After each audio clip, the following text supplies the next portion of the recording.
Technology کی وجہ سے یہ انٹیلیجنس ایجنسیز اپنا کام بڑے مستعدی سے کر رہی ہیں اور وہ ٹیکنالوجی کو سب سے زیادہ استعمال کرتی ہیں. یعنی جدید ٹیکنالوجی خفیہ معلومات کے لیے جدید ٹیکنالوجی مثال کے طور پہ کیمرے ہیں یا سیٹلائٹ کو بھی ایون استعمال کیا جا رہا ہے. خفیہ کیمرے گھروں میں اور ہوٹلز میں اور ہر اس جگہ پہ لگائے جا رہے ہیں کہ جہاں پہ ان کو انٹیلیجنس ایجنسیز کو ضرورت ہوتی ہے کہ یہاں سے ہم معلومات گیدر کریں. اب اس کے اندر مسئلہ کیا ہے؟ مسئلہ یہ ہے کہ ان کو جب اتنے زیادہ اختیارات انٹیلیجنس ایجنسیز کو دے دیے جاتے ہیں تو وہ حکمران کے بعد خاص طور سے جمہوری طرز عمل کے جو ریاستیں موجود ہیں یا جمہوری کور کی جو ریاستیں دنیا میں موجود ہیں وہاں پر انٹیلیجنس ایجنسیز کا کردار بہت زیادہ اہم اور طاقتور ہو جاتا ہے. اور یہی وجہ جی کہ میں نے آپ کو امریکہ کی مثال آپ کے سامنے پیش کی کہ جب ان کے پریزیڈنٹ نے ڈیویٹ کیا ان کی پالیسیز سے تو انہوں نے اس کو راستے سے ہٹا دیا اور آج تک اس مرڈر کا پتہ نہیں چل سکا کہ اس مرڈر کے پیچھے امریکن پریزیڈنٹ کے مرڈر کے پیچھے کون تھا.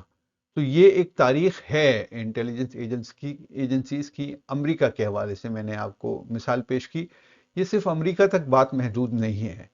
یہ معاملہ اگر آپ دوسرے ممالک میں ایون پاکستان میں اس کو امپوز کریں تو آپ کو سمجھ میں آ جائے گا کہ یہاں پہ بھی انٹیلیجنس ایجنسی اتنی طاقتور کیوں ہیں.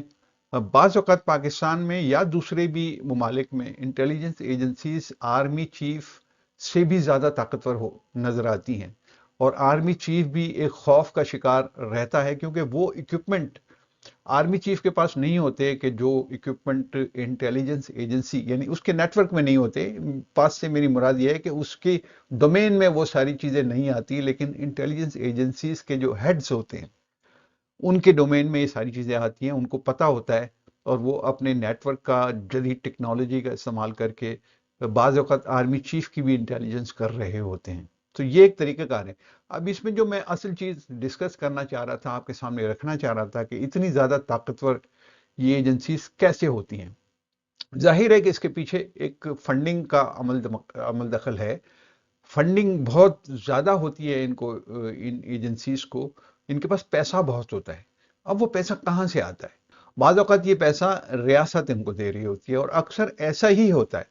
لیکن ایک دوسرا طریقہ بھی ان کا فنڈز جنریٹ کرنے کا ہوتا ہے کہ یہ اپنے چھاپے خانے ان کے پاس خفیہ طور پر ان کی جگہوں پہ موجود ہوتے ہیں اور یہ کرنسی چھاپنے کے ایکسپرٹ ہوتے ہیں.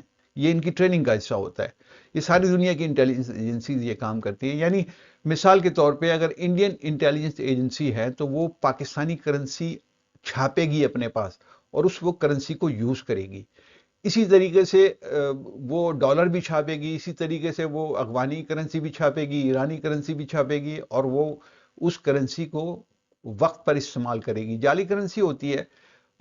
بعض اوقات ایسا ہوتا ہے کہ بالکل پکڑائی میں نہیں آتا. یعنی آپ ڈالر کی بات کریں تو ڈالر اتنا مشابہ ہوتا ہے کہ وہ اس کو پرکھنا, اس کو دیکھنا اتنا ممکن نہیں ہوتا عام لوگوں کے لیے کہ یہ جعلی ہے یا اصلی ہے. تو وہ اصلی ڈالر کی شکل میں ہی مارکیٹ میں رول کر رہے ہوتے ہیں.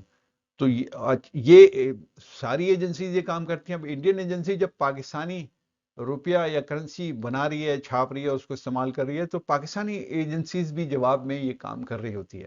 اب اس میں جو کور ایک بہت اہم نقطہ یہ ہے کہ ہر ایجنسی نہ صرف یہ کہ وہ کرنسی چھاپ رہی ہوتی ہے دوسرے ملکوں کی بلکہ اپنے ملک کی بھی خفیہ طور پر کرنسی چھاپ رہی ہوتی ہے اور اس میں وہ بڑی حد تک اس بات کو ظاہر ہے کہ خفیہ رکھا جاتا ہے. لیکن یہ جو نظیریں ملتی ہیں, جو اس سلسلے میں حوالے ملتے ہیں, اس کو دیکھ کے ایسا محسوس ہوتا ہے کہ ہر ایجنسی اپنے ملک کی کرنسی بھی چھاپ رہی ہوتی ہے اور اس کو اپنے مقاصد کے لیے استعمال کر رہی ہوتی ہے. یہ ایک خفیہ طریقہ کار ہوتا ہے کہ ان کے پاس فنڈنگ کی, جو میں بار بار کہہ رہا ہوں کہ فنڈنگ کی کمی نہیں ہوتی, تو اس کا سبب غالباً یہی ہے کہ ان کے پاس فنڈنگ کی کمی اس وجہ سے نہیں ہوتی کہ ان کے پاس چھاپے خانے ہوتے ہیں اور وہ کرنسی اپنی چھاپ رہے ہوتے ہیں.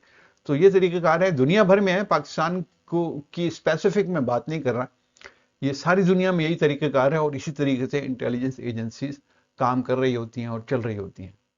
یہ اہم معلومات میں نے آپ سے شیئر کی. اگر اس کے اندر کوئی بات, کوئی نقطہ آپ سمجھتے ہیں کہ ڈیبیٹیبل ہے اور اس کے اوپر بحث ہو سکتی ہے تو آپ کامنٹس میں